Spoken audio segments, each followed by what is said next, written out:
Hi everyone, welcome back. Nice to discuss with you again. In this video, we will discuss present perfect tense, which is for me is one of the most complex tenses in English. But no worries everyone, it is still a piece of cakes. So without any further ado, let's begin the show. Everyone, what comes into your mind when you hear present perfect? What is it about actually? Well, present perfect tense is used to indicate a link between the present and the past. Jadi, present perfect digunakan untuk menunjukkan hubungan antara masa kini dan masa lampau. Gimana? Clear? Apa bingung? Oke, biar lebih paham, to give you more understanding, I will share a timeline. Ini adalah garis waktu. Dimulai dari masa lampau, past, the left one, continue to now atau present, masa sekarang, and finally, the future, masa depan, the right one. Dari garis waktu ini, pertanyaannya adalah, di manakah waktu terjadinya present perfect? Do you know? Nah, present perfect itu terjadinya di antara past dan juga now. The event happened in the past, but it has a very strong connection with what happened right now. Jadi, kegiatannya terjadi pada masa lampau, tapi masih mempunyai hubungan yang sangat erat dengan keadaan sekarang. Gimana? So how do you understand? Apa masih bingung? Contohnya begini. Misalkan 30 menit yang lalu kita jogging, lari pagi, let's say. Dan sekarang kegiatan joggingnya sudah selesai. Tapi kita masih merasakan capeknya. Kita masih ngos-ngosan, for example. Nah, in this situation, we have to use present perfect. I have gone jogging. Pada situasi seperti inilah present perfect digunakan. Kegiatannya terjadi di masa lampau, yaitu jogging. Tapi masih berhubungan dengan masa sekarang, yaitu kondisi kita yang masih merasakan capek dan ngos-ngosan tadi akibat jogging tersebut. Okay? Another example is when we eat Krabby Patty 10 minutes ago, for example. And now we are still full, dan sekarang kita masih merasakan kenyangnya. That's when we have to use present perfect. I have eaten Krabby Patty or hamburger. Bayangkan kita 10 menit yang lalu makan burger atau sorabi lah in Sundanis, dan sekarang sudah habis makanannya. Tapi rasa kenyangnya masih terasa. Nah, situasi seperti inilah yang harus menggunakan present perfect. Okay? That is the general view of present perfect. Hopefully it is clear. In more detail, there are actually some functions of present perfect. Let's discuss all of them one by one. First, it describes an action or situations that started in the past and continues in the present. For example, I have lived in Cirebon since 1994. And I still do right now. Nah, from this example, we can see that the process of living in Cirebon started in the past. But right now, I still live in Cirebon. Artinya adalah, saya sudah tinggal di Cirebon sejak tahun 1994. Dan sekarang saya masih tinggal di Cirebon. Begitu, okay? Hopefully, it is clear for you. These are some other examples. They haven't lived here for years. She has worked in the bank for 5 years. We have had the same car for 10 years. And then have you played the piano since you were a child? So these are some examples. The other examples. And then the second one. Present perfect describes an action performed during a period that has not yet finished. For example, she has visited the cinema twice this week, and the week is not over yet. Fungsi kedua dari present perfect adalah mendeskripsikan tindakan yang dilakukan selama periode waktu yang belum selesai atau berakhir.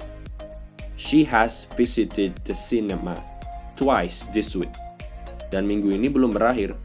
Jadi maksudnya adalah dia sudah mengunjungi bioskop atau sinema 2 kali minggu ini. Karena minggu ini masih hari Rabu misalkan, maka mungkin sekali dia akan mengunjungi sinema atau bioskop untuk ketiga kalinya untuk minggu ini dan bahkan lebih. Nah, jadi begitu. Okay? Hopefully it is clear for all of you. And these are other examples. I have worked hard this week. It has rained a lot this year and we haven't seen her today. And then, third, present perfect also describes a repeated action in unspecified period between the past and now. For example, I have played tennis for a year. Fungsi ketiga dari present perfect adalah mendeskripsikan tindakan berulang dalam periode yang tidak ditentukan antara masa lalu dan masa kini. I have played tennis for a year. Maksudnya adalah, saya sudah bermain tenis selama 1 tahun belakangan ini. But be careful, ini bukan berarti saya bermain tenis selama 1 tahun terus-menerus tanpa stop. Matilah aku kalau gitu caranya. Maksud dari sudah bermain tenis di sini adalah, maksud dari selama 1 tahun adalah, mungkin 1 tahun belakangan ini saya sudah bermain tenis setiap weekend atau seminggu 2 kali for example. Atau mungkin once a month. Nah, jadi begitu maksudnya. Oke, gampang ya? Piece of cake, isn't it? And these are more examples. They have seen that film 6 times. It has happened several times already. And then she has visited them frequently. We have eaten at that restaurant many times. And then, fungsi keempat adalah present perfect describes an action that was completed in the very recent past, expressed by just. For example, I have just finished my work. Fungsi keempat dari present perfect adalah mendeskripsikan tindakan yang baru saja selesai atau berakhir, dinyatakan dengan just. I have just finished my work. Maksudnya adalah, saya baru saja menyelesaikan pekerjaan saya.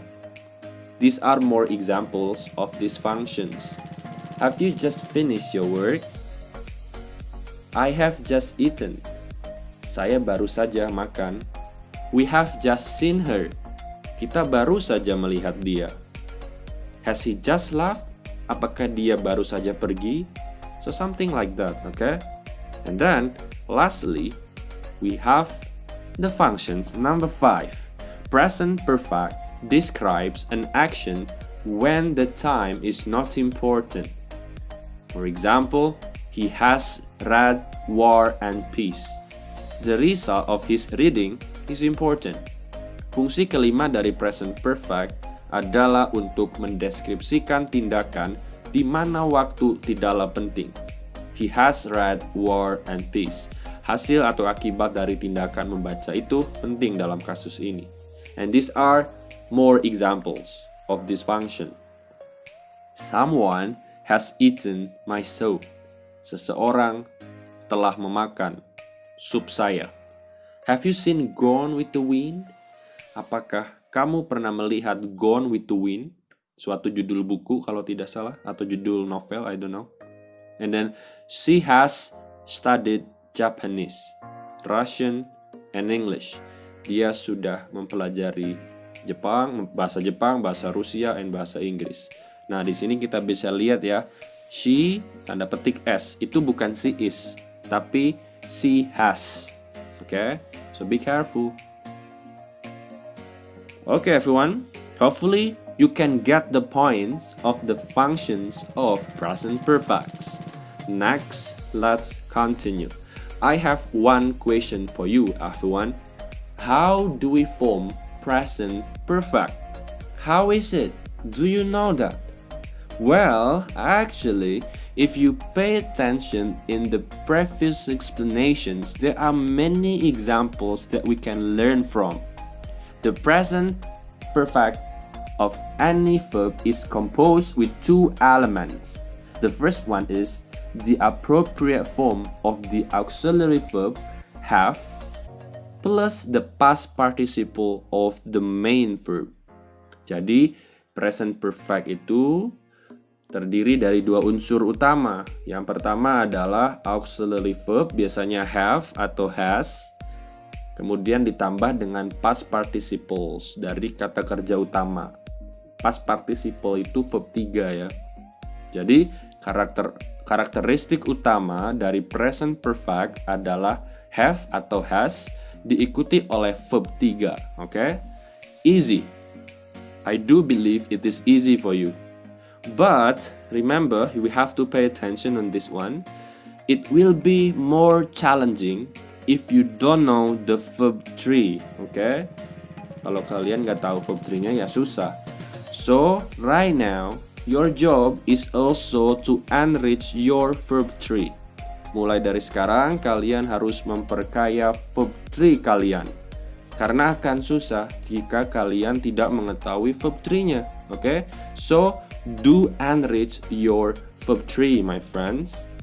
Okay, and then let's continue and let's study this example to give you more understanding. We have visited the museum. The subject in this sentence is we. Oleh karenanya diikuti oleh have. Okay, pokoknya untuk subjek they, we, I, you, dan subjek jamak yang lainnya yang lebih dari satu, have yang akan digunakan, oke? Sedangkan untuk subjek she, he, it, dan subjek tunggal yang lainnya, has yang harus digunakan. Lalu verb 3, visited and followed by object museums. This is the structure for positive sentence in present perfect. Subject, have has plus verb 3. Okay? And then how about the negative sentence? Well, it is easy. It is a piece of cake. We just need to add not after have or has. So the sentence will be I have not visited the museum. Okay? And then how about interrogative sentence? How about the questions? It is also absolutely easy. We just need to exchange the position of has or have and the subject. Kita tinggal merubah saja posisi kita hanya perlu menukar have has dengan subjeknya. So the sentence will be have we visited the museum? Okay? Hopefully it is clear. There are more examples of positive, negative, and interrogative sentences in present perfect. And these are the examples. Okay, everyone. How is it? Hopefully, it is understandable for all of you. Hopefully, it is clear. And that's it for now. We see you again in the next video. Thanks for watching.